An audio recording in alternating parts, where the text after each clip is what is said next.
And we're looking for the third step prayer there, Rob. You got it. Hey, everybody. Rob Cave, recovered alcoholic. Page 63 of your big book is the third step prayer. God, I offer myself to thee, to build with me and do with me as thou wilt. Relieve me of the bondage of self, that I may better do thy will. Take away my difficulties, that victory over them may bear witness to those I would help of thy power, thy love, and thy way of life. May I do thy will always. Excellent. Thank you, Rob. I'm Leo and I'm a recovered alcoholic. We are at the beginning of chapter 8 today. This one is To Wives is the title. But I think we all, as we've discussed a few times in the past, can basically say that this is two spouses, partners, anybody that's of significant importance in somebody's life. I think that this is applicable. There's a lot of good information in here for the sponsor, and it is one that I think that we're going to find is very applicable, like I said, across all spectrums of important people in the recovering alcoholic's life. So with that, let's go ahead and get started, Rob. Okay, two wives, and there's an asterisk, so let's go to that first. Yep. Right at the bottom of the page. Written in 1939, when there were few women in AA, this chapter assumes that the alcoholic in the house is likely to be the husband. But many of the suggestions given here may be adapted to help the person who lives with a woman alcoholic, whether she is still drinking or is recovering in AA. A further source of help is noted on page 121. We'll go to that later on. With few exceptions, our book thus far has spoken of men. But what we have said applies quite as much to women. Our activities in behalf of women who drink are on the increase. There is every evidence that women regain their health as readily as men do if they try our suggestions. Yeah, and we're right at the beginning here.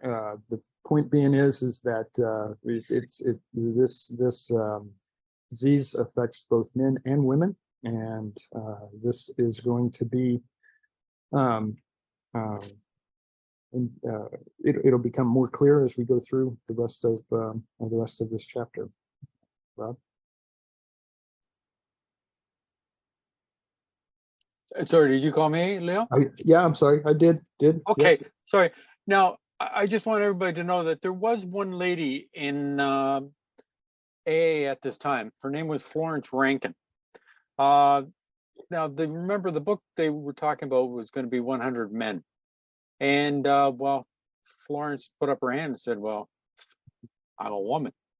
Anyways, Florence's story is quite sad in the sense that she wrote the story of feminine victory, but it's sad because what happened is that she left to assist Fitzmayo in getting AA off the ground in and around the Nationals capital. One of the prospects drew her romantic interest. She fell in love, and they married.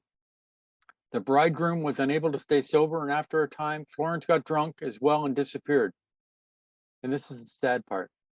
When Fitz finally located her, it was at the morgue. She had committed suicide. Sad story. She was a beautiful woman too. I'll put up her picture later on too, just so that you get an idea of what this woman looked like. But for every man who drinks, others are involved. The wife who trembles in fear of the next debauch, the mother and father who see their son wasting away. Among us are wives, relatives, and friends whose problems have been solved, as well as some who have not yet found a happy solution. We want the wives of Alcoholics Anonymous to address the wives of men who drink too much. What they say will apply to nearly everyone bound by ties of blood or affection to an alcoholic.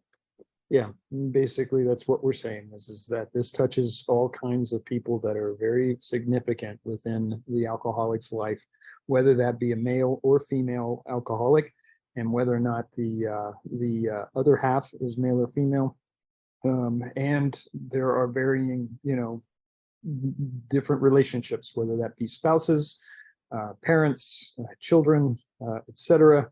it is, it's definitely one where this is applicable across a wide spectrum, like I've said already, of folks.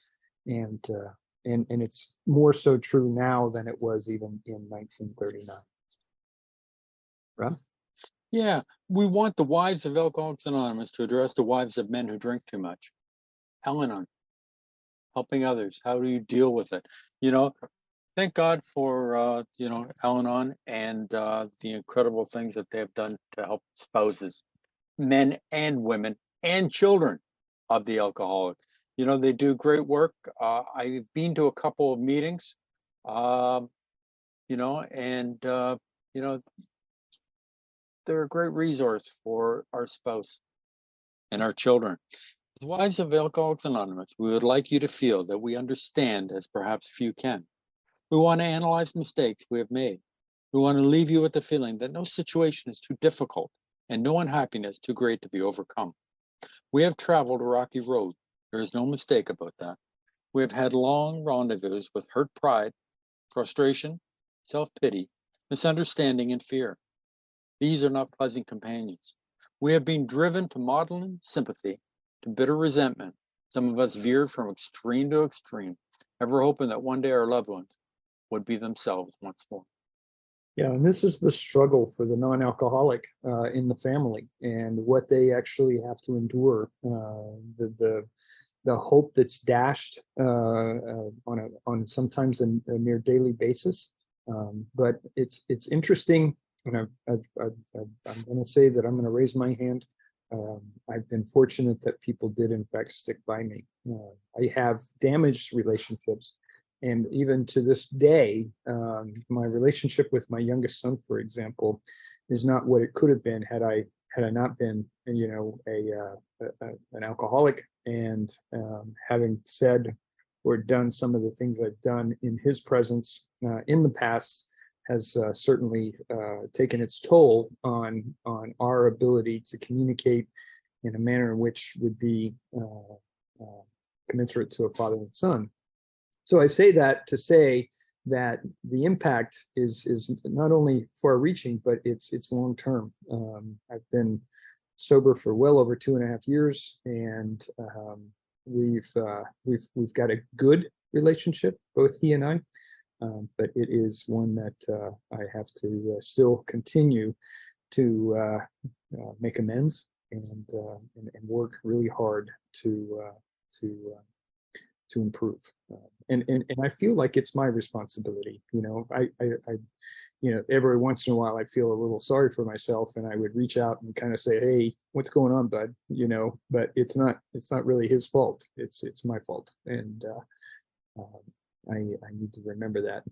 So not unlike the wife, especially that is close to the husband, or vice versa, that relationship is one that also is meant for a lifetime. And so the strength of it is amazing, and the resiliency, I would also add, is also amazing. Doesn't always work, and sometimes there's been too much pain and too much debauch, as they said. But this is definitely one we're going to delve into and look into, and hopefully we can get past some of the bigger hurts and improve them. What? Yeah. Page 105, everybody, right near the top. Our loyalty and the desire that our husbands hold up their heads and be like other men have begotten all sorts of predicaments. We have been unselfish and self-sacrificing. We have told innumerable lies to protect our pride and our husbands' reputations. We have prayed, we have begged, we have been patient, we have struck out viciously, we have run away, we have been hysterical, we have been terror-stricken, we have sought sympathy, we have had retaliatory love affairs with other men. You know, there's all kinds of reactions and attempts to try and get through to the alcoholic and the spouse that is working very hard at trying to make that connection is a tough one, and that's indicative of what we just read here. highlighted the part that we have told innumerable lies to protect our pride and our husband's reputation. My gosh, I can't begin to tell you how many times we either one, didn't go to a particular social event and we made up something in order to justify missing it, and all to basically just say instead of just saying we're not going to go because Leo is an alcoholic and he's going to embarrass not only himself but others, we would make something up, and it is just rampant in that regard in trying to protect the alcoholic and the reputation of the family, etc. So that one is one that strikes me, and that is a tough one to kind of swallow. Rob? Yeah, I just put up the picture of Florence Rankin for everybody to take a look at. This was the first woman that got any sobriety, and it's a sad story, but we move on. There's a lot of sad stories, unfortunately, and we all have them. Our homes have been battlegrounds many an evening. In the morning, we have kissed and made up. Our friends have counseled chucking the men. We have done so with finality, only to be back in a little while, hoping, always hoping. Our men have sworn great solemn oaths that they were through drinking forever. We have believed them when no one else could or would.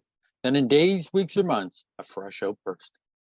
Yeah, the roller coaster ride of trying to make amends with regard to the problems that we alcoholics have caused, and most likely at night.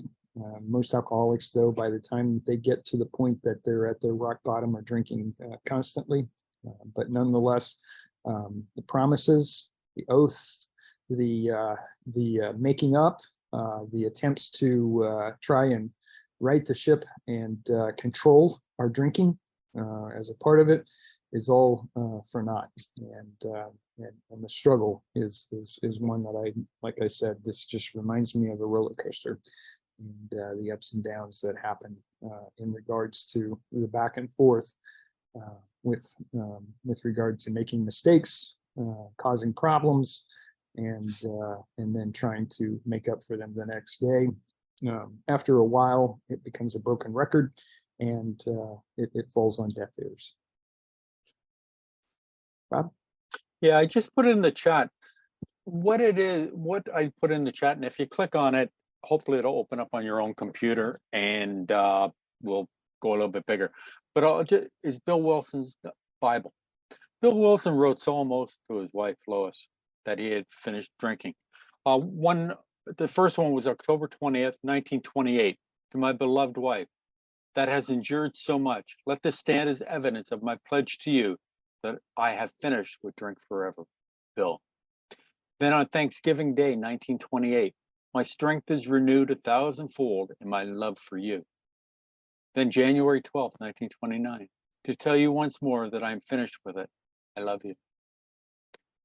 Then the final one, September 3rd, 1930, finally and for a lifetime, thank God for your love.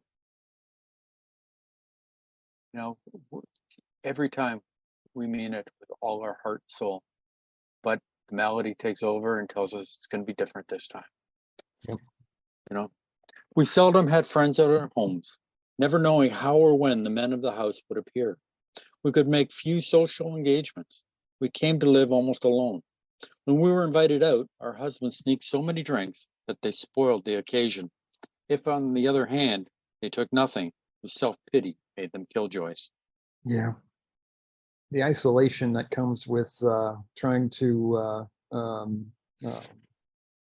avoid the problems that come with drinking, and this one strikes right at home. I would sneak so many drinks, and the next thing you know, I'm slurring my words, and I'm making a fool of myself. And towards the very end, I was blacking out and found myself at home and not knowing how I got there, and not remembering anything that I might have said or done in that interaction on a social engagement.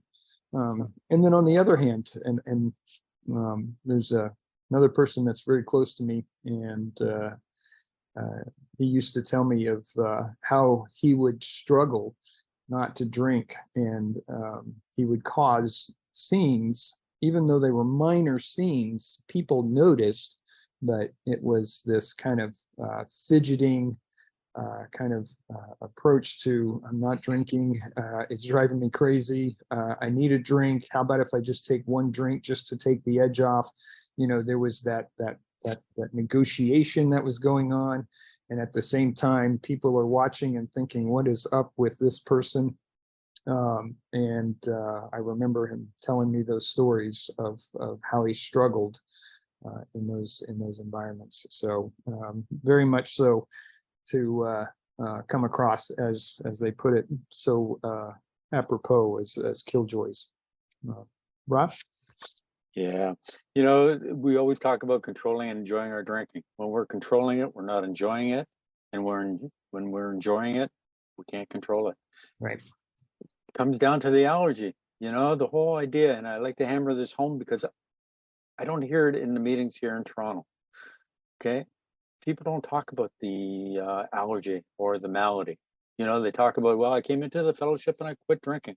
Well, that's great. How did you do it? They don't talk about that. It's a miraculous. They walk into the rooms, they sit in one of those chairs, and it happens. We know that doesn't happen like that. We've seen it happen. Sitting in a chair in a fellowship, nothing is changing. Something has to change. We have to do work. We have action to do. Okay, we have an allergy that anytime we take any alcohol whatsoever into our system, our bodies crave more. So the phenomenon of craving. There was never financial security right at the bottom of 105, people. Positions were always in jeopardy or gone. An armored car could not have brought the pay envelopes home. The checking account melted like snow in June. Sometimes there were other women. How heartbreaking was this discovery? How cruel to be told they understood our men as we did not. Yeah, so we've got a couple of accounts here. We're talking about the financial strain that comes with being an alcoholic. Not only are you spending copious amounts of money on alcohol, you're also not necessarily able to hold down a full-time job, or if you are, you're creating problems because you're not showing up on time. You're not getting the work done that's expected of you, and that has an impact. And ultimately, and in my case, I had an outburst one day. It was over a security concern with the company I was with, and by the time I had got done with my diatribe and my over-the-top reaction to this concern, which really wasn't appropriate, the next morning it was a mutually agreed upon a situation where they were letting me go and I was resigning. So I have in fact lost a job due to my drinking escapades, and I was fortunate that just only about 6 weeks later, I landed on my feet with another job, and I've had that job ever since. So I'm very pleased to say that I'm lucky, and I mean that sincerely. I'm very, very lucky that I was able to find work, and through my attempts at sobriety, I finally got it. I finally got it. And my job is, I can say, is secure, at least from the standpoint of my drinking, because it's obviously non-existent. But there was a financial strain there for a period of time. We had to rely on savings and my wife's income in order to make ends meet. I can't say that there was other people in my life. I will just admit that I was probably susceptible to it. I'm not saying that I wasn't. So, but at the same time, I was so busy with my drinking that I don't think I was attractive to anybody otherwise. So that's not really that's not really something I want to hang my hat on and say with pride. I would just tell you that that's a part of it. But it certainly does become a problem because you go out and you find people that are like you, that drink a lot, that seem to be sympathetic or empathetic to your plight, and you glom onto that, and that in and of itself feels at the time like the right thing to do. And there you go. You are betraying a trust and a relationship that you committed to, hopefully when you were sober. And there you are. Huh? Yep. Page 106, Allie. The bill collectors, the sheriffs, the angry taxi drivers, the policemen, the bums, the pals, and even the ladies they sometimes brought home. Our husbands thought we were so inhospitable. Joy killer, nag, wet blanket. That's what they said. Next day they would be themselves again, and we would forgive and try to forget. We had tried to hold the love of our children for their father. We had told small tots that father was sick, which was much nearer the truth than we realized. They struck the children, kicked out door panels, smashed treasured crockery, and ripped the keys out of pianos. In the midst of such pandemonium, they may have rushed out threatening to live with the other woman forever. In desperation, we have even got tied ourselves, the drunk to end all drunks. The unexpected result was that our husbands seemed to like it. Yeah, I think there's something unique here, right? There's probably something in Bill's background where they actually did have somebody that ripped the keys out of a piano. It's a very specific thing, and I'm sure that there was something that happened there. But nonetheless, what they're getting at is the destruction of property, getting upset, throwing things, smashing things, overreacting by a wide margin, and doing it drunk didn't help. The you know, the children are the victims too, and they're innocent. They're sitting there, they're watching this, and they're in disbelief that their parent, whichever one that was the alcoholic, was exhibiting this behavior and causing them to withdraw and create barriers and walls between themselves and that alcoholic parent. All of this is just the ugliness and it's just ugly. The destruction was wide.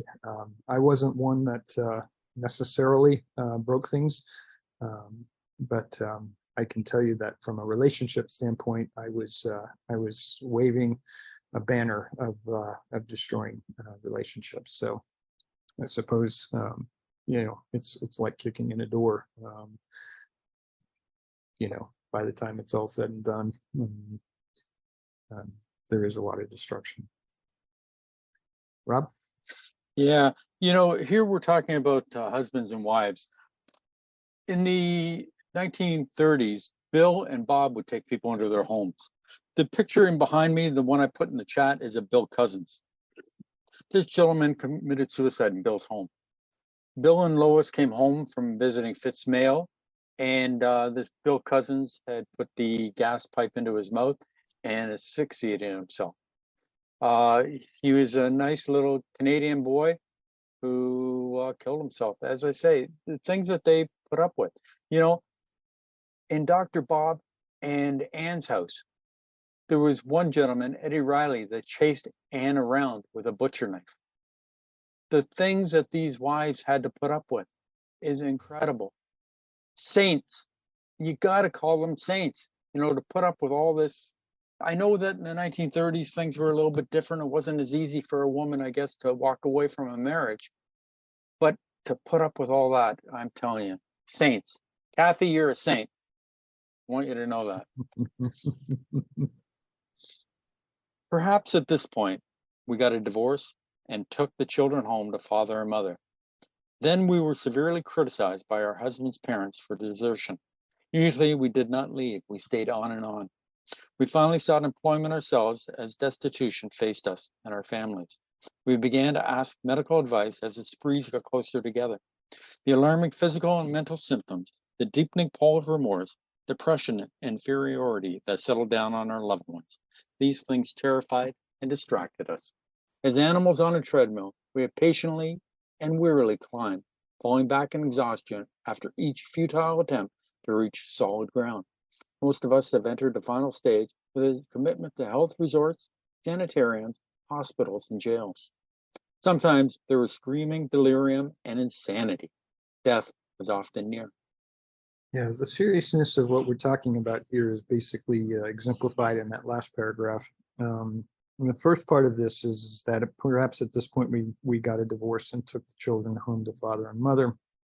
Obviously, there were those that didn't understand the disease, didn't understand what the spouse was going through, and the salvation that this person was trying to grab onto with regard to protecting themselves and the children would fall on deaf ears at times with other members of the family, notwithstanding here as they talked about the parents of the alcoholic.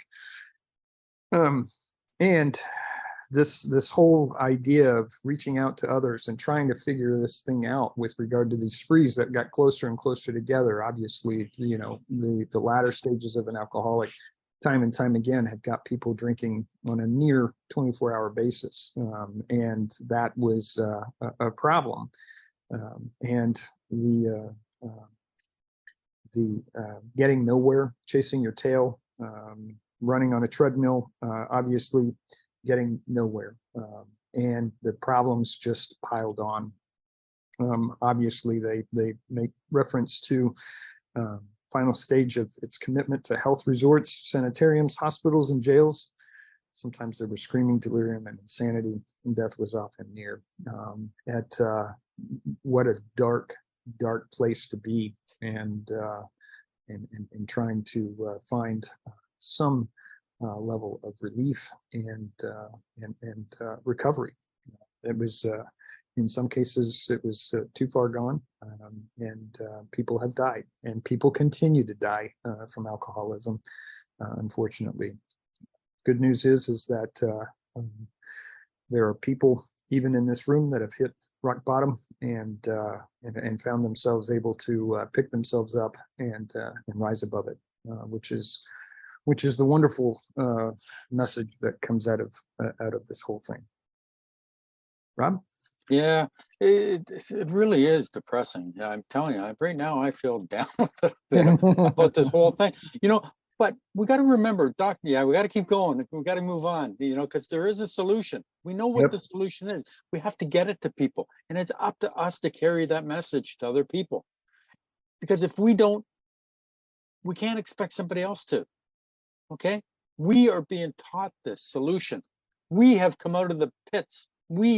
You know, I did a thing on Dr. Bob on Thursday night. Allie was there. And Dr. Bob, for 17 years, would take a sedative in the morning so he could go to work. Okay? He had to go to work in order to make enough money so that he could afford to buy booze on the way home, and then try to sneak it in before his wife could find it. Right. You know, for 17 years he did this. It is like a hamster on the wheel. You're just going around and around. You're not you're existing. You're not living. It's a sad existence for us and for other alcoholics. So we have to help them. We have the solution. Okay, we know what the problem is. We know what the solution is, and we know the course of action. The most important thing is let's get it to these people. Let's help these people get off that hamster wheel. Under these conditions, we naturally made mistakes. Some of them rose out of ignorance of alcoholism. Sometimes we sensed dimly that we were dealing with sick men. Had we fully understood the nature of the alcoholic illness, we might have behaved differently. How could men who loved their wives and children be so unthinking, so callous, so cruel? There could be no love in such persons, we thought. And just as we were being convinced of their heartlessness, they would surprise us with fresh resolve and new attentions. For a while, they would be their old sweet selves, only to dash the new structure of affection to pieces once more. Asked why they commenced to drink again, they would reply with some silly excuse or none. It was so baffling, so heartbreaking. Could we have been so mistaken in the men we married? When drinking, they were strangers. Sometimes they were so inaccessible that it seemed as though a great wall had been built around them. Yeah, so I think what I would describe this as is that, and to your point, Rob, feeling a bit depressed right now in regards to what we're reading. What Bill is doing is creating kind of this gap, this what I've referred to in the past of widening the gap. Here's where we are. This is where we want to be. And there is a technique out there where you basically widen that gap, making it seem a bit impossible or insurmountable to get there, but the desire to get there increases, and then you bridge that gap. And when you bridge that gap, which is what the latter part of this chapter is going to show us, because what they're basically doing is going through the problem right now, and then they're going to describe, the solution. And by the end of this chapter, we're going to be feeling a lot better about things as we go along, which is essentially bridging that gap and getting to the place that we want to be. And the second guessing, did I marry the wrong person? Did I marry the right person? However you want to ask that question, I'm sure goes through the mind of the spouse that's the non-alcoholic, and trying to work within that. And imagine, trying to deal with the ugly side of alcoholism, and then, like they said, the sweet side. I'm back to my normal self. This is the person I married, etc. Gosh, you can't enjoy it. You're on pins and needles, because you know that there's a potential that it's going to happen again, and sure enough, it happens again. This relapsing and this constant back and forth, making promises, writing out oaths in Bibles, trying to, bring home flowers, or maybe you make dinner one night, et cetera, et cetera. You try to relieve some of the burden on the non-alcoholic, and thinking that you're going to, in some manner or fashion, make up for all of the stuff that happened before. Remember, we can't remember. And in my case, after 2 weeks of sobriety, I was all ready for everybody to forgive me and move on. And it just doesn't work out that way. So even though I was in a better state of existence, there was still a lot of apprehension and anxiety that was happening within the spouse, and my wife, and my family. And it would be baffling and heartbreaking, to this day. My wife, while she understands alcoholism, and she's been, a part of my recovery, right there, a seat beside me, still will tell you that she doesn't get how I cannot just take a drink or three of a glass of wine and leave the rest of the glass and walk away. I just, it's just impossible for her. She can just walk away from it at any point. And in fact, she has, in support of me, she just stopped drinking. And here, I don't get that either. So between the two of us, we're a little bit baffled in that, how is it that she can do it and I can't, and how is it that I can't and she can, back and forth. So anyway, Rob? Yeah, it surprised us with fresh resolves and new attentions. Well, I showed you, Bill's Bible that he wrote in all the sweet promises, and it gives hope for other people. Dash the new structure. Well, on page 21, they talked about, they build up the structure only to pull it right down on their heads again. Dr. Jekyll and Mr. Hyde. One day we're fine, then the next week, Dr. Jekyll and Mr. Hyde. He took the potion, and what happened? He turned into Mr. Hyde. Somebody that totally different. And that's what happens. We take a few drinks and we become a totally different person. We're at the bottom of 107, everybody. And even if they did not love their families, how could they be so blind about themselves? What had become of their judgment, their common sense, their willpower? What could they not see that drink meant ruin to them? Why was it when these dangers were pointed out that they agreed, then got drunk again immediately? Yeah. thinking in terms of the alcoholic now. We're kind of focusing a little bit on them. How is it that they can't stop drinking? How is it that they can't, control their drinking and et cetera, et cetera? People that are looking at it from the outside, even as close as a spouse, is still not sure how this all came about. And you know, there are other areas where their judgment and their common sense prevailed. Good judgment and good common sense, that's what I should say, prevailed. And they were able to do what others are able to do and actually react and act in a normal manner. But when it came to drinking, it was all bets were off. All bets were off. And there you go. There were a lot of times when I found myself looking at it and struggling, and then I just gave up. I opened a bottle, and that was it. I was just off to the races, and I didn't have a care in the world, and I didn't really have a good excuse for it. And even though I thought I did, I never had a good excuse. Rob? Well, some of them were good, Leo. You got to admit that. It felt right at the time. The one thing I want to bring out is Bill was a very intelligent man. Okay, he made a lot of money at the stock market, and he made an awful lot of other people a lot of money. Okay, Dr. Bob, okay, was a smart man too. He became a doctor. There's not too many dummies that are doctors. At least not that I've met anyway. Yeah, well, Kathy, there are some, yes. And the older we get, the more we meet, I guess. But the idea is that, to go to medical school and do all this work, he was drunk and he could hardly, write the exam. But you know what? He had enough credits that they took him back. So he had to have, they must have saw something in this gentleman, But then they get into the alcohol, and this is the whole thing. We're talking about the mental part now. Why do we take that first drink?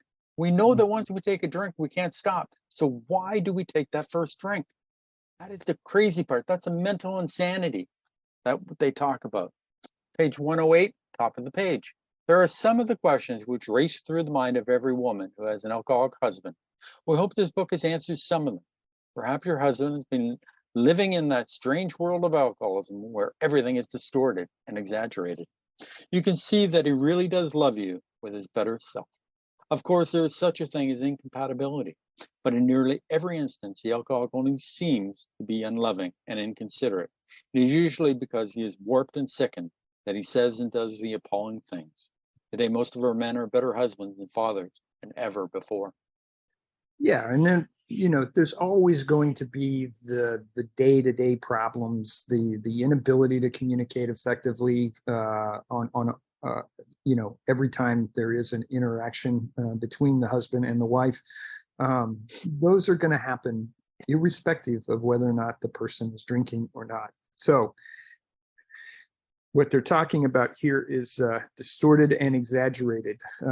So when you're drunk, you're saying things that you probably don't mean. I know that some people think that alcohol is a truth serum. I'm on the fence because I've seen myself. I was videotaped a couple of times by my wife, and I was appalled at my behavior and the words that were coming out of my mouth. I didn't even know they were coming out of my mouth. I was in what I call a brownout at that point, and was basically not in control. So the question really is did I really mean them? Well, in my sober self, I certainly don't believe that I meant them. And now that I've been sober for as long as I have been, even though it's not forever, I feel like that I can be more realistic, and I'm not saying those nasty things that I was saying when I was drunk. So I feel like that I'm more my real self now than I was when I was under the influence of alcohol. And I would just say that, in my opinion, kind of leaning towards the fact that when you're, under the influence of alcohol, you're not necessarily yourself, and you're probably not saying anything that's really of any real truth. It's not always the case, but I think more than not, the alcoholic is saying things that they're just upset about. And I was mad at myself more than I was mad at anybody else. I was mad because I couldn't control it. I was mad because I could feel myself losing control. And I realized I was losing control, and then I let myself lose control. And like I said, next thing I know, I'd be home and not really knowing how I got there.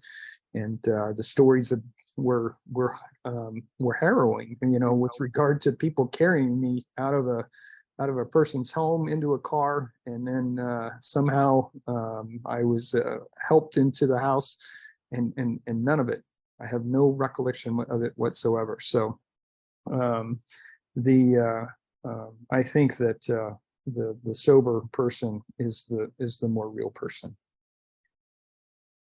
Rob? Thank you for sharing that, Leo. That's not on YouTube or on Facebook, is it? Those videos of you?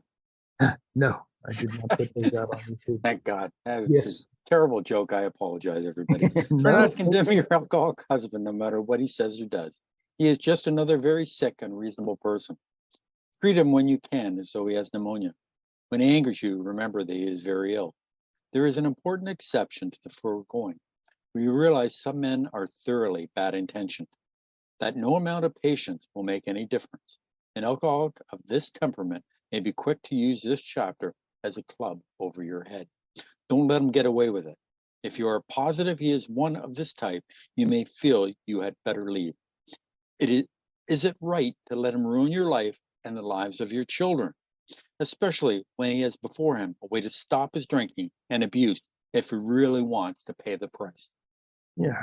So I guess what they're basically saying here is that some people are a lost cause. They are bad intentioned, they are ill-tempered, and their ability or inability to do anything that is right and loving is just not there. And yes, just like it is for a sponsor and a sponsee.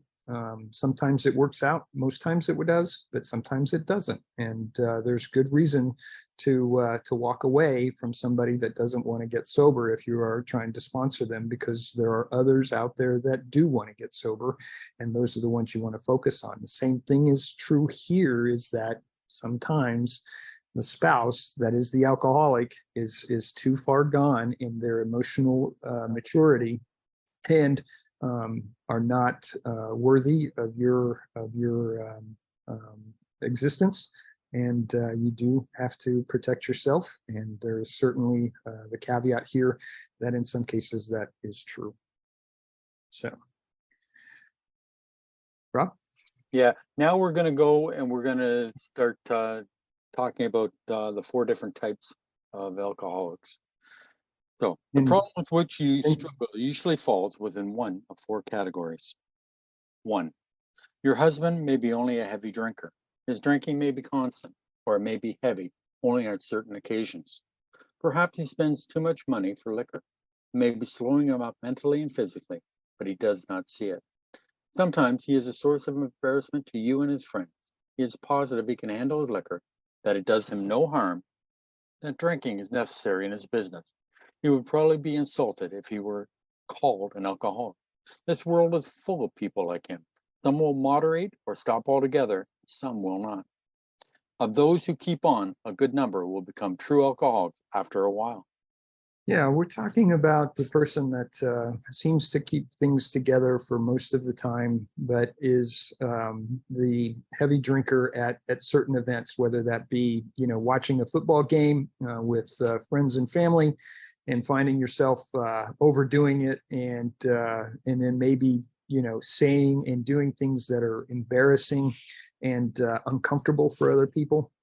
But then again, you've basically been able to stop your drinking for a period of time, and essentially we're just talking about somebody that they don't drink all the time, but when they do, they just drink a lot, and you have to deal with that.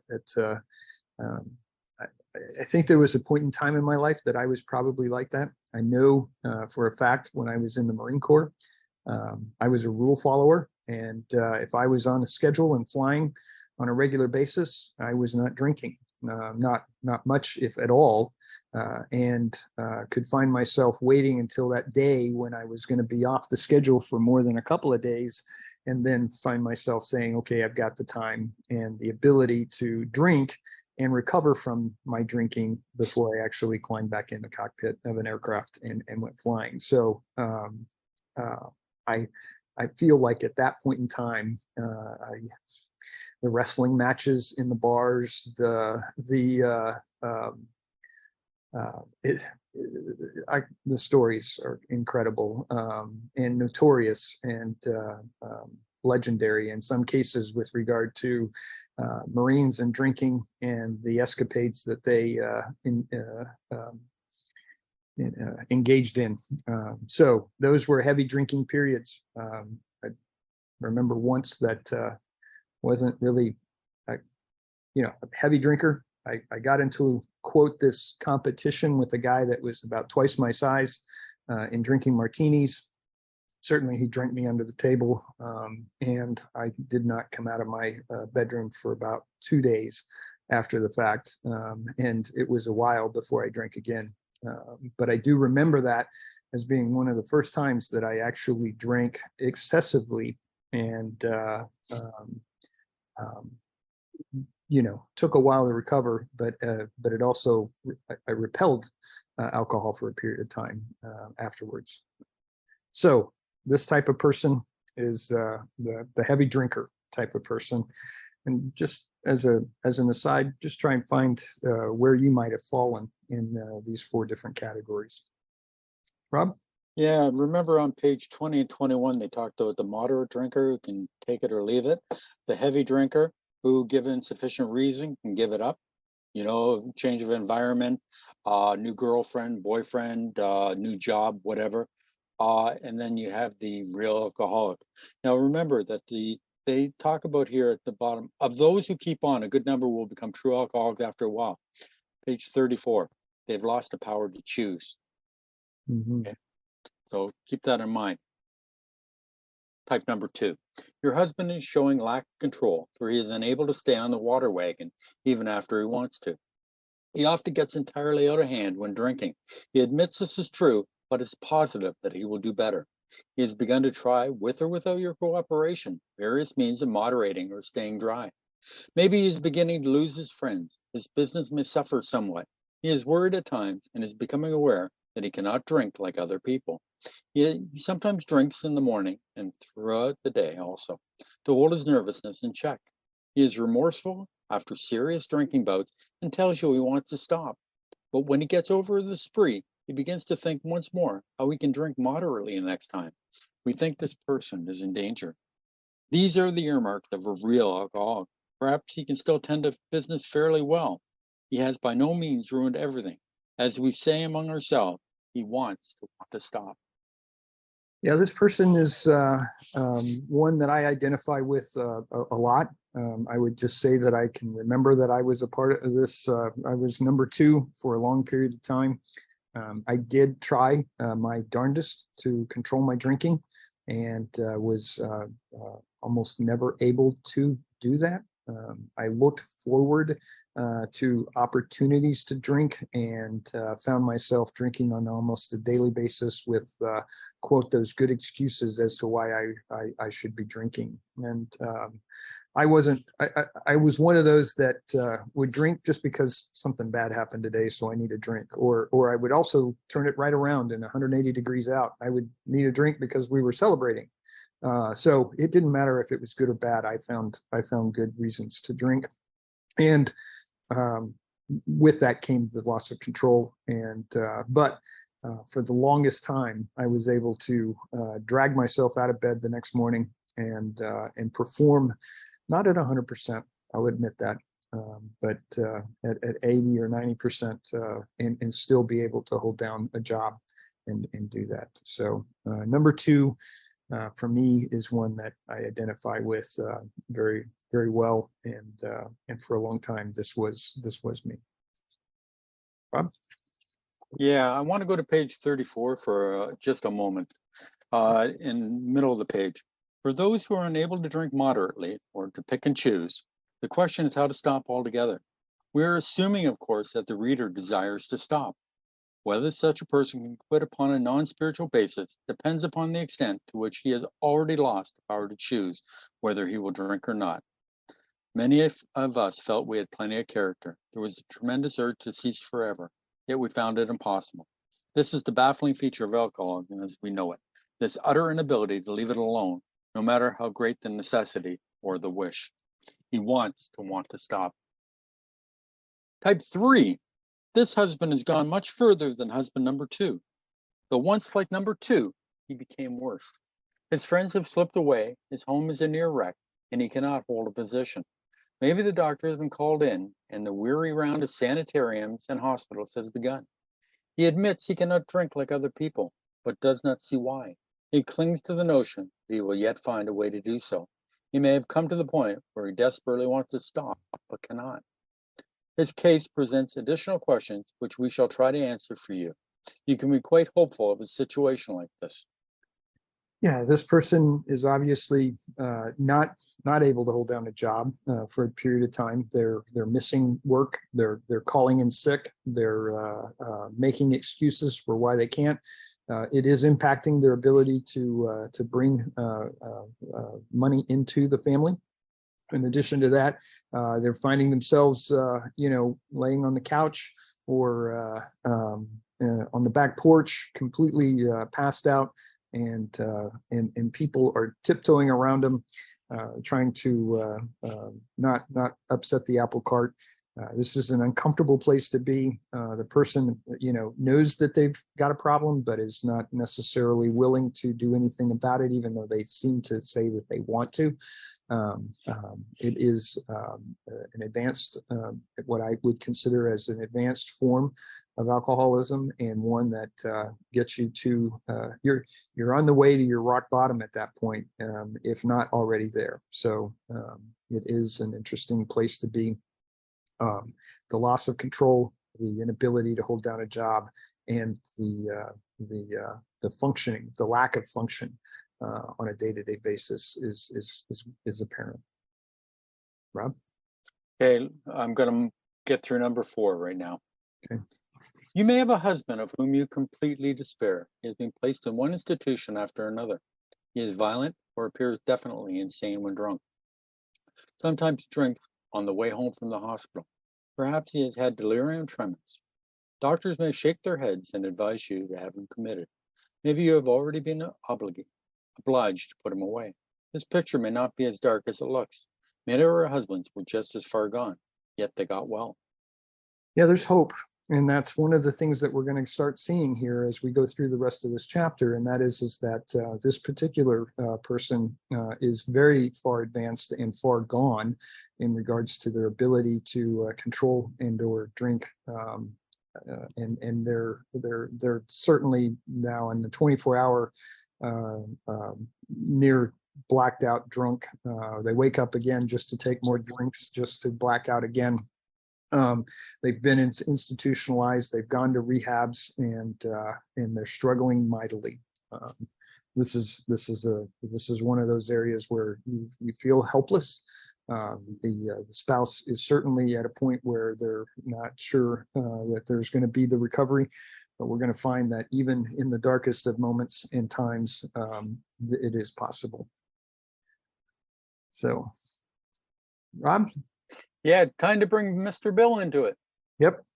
Thank you. And that's what we will do. Yeah, hi, this is Bill, alcoholic from New Jersey.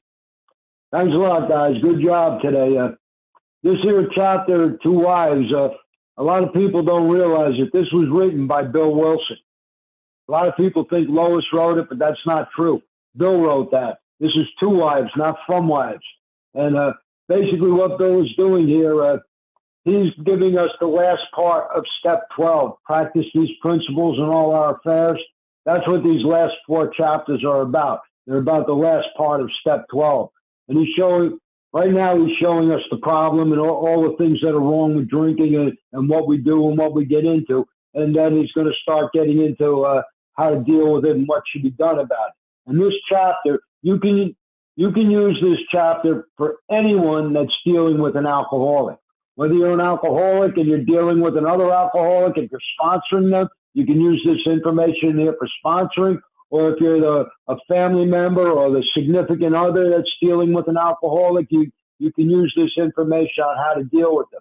And pretty basically what he's going to say throughout this is, don't bust the alcoholic's chops about their drinking. That doesn't work with us. When you do that and you start fighting with an alcoholic, the alcoholic uses that as an excuse to drink.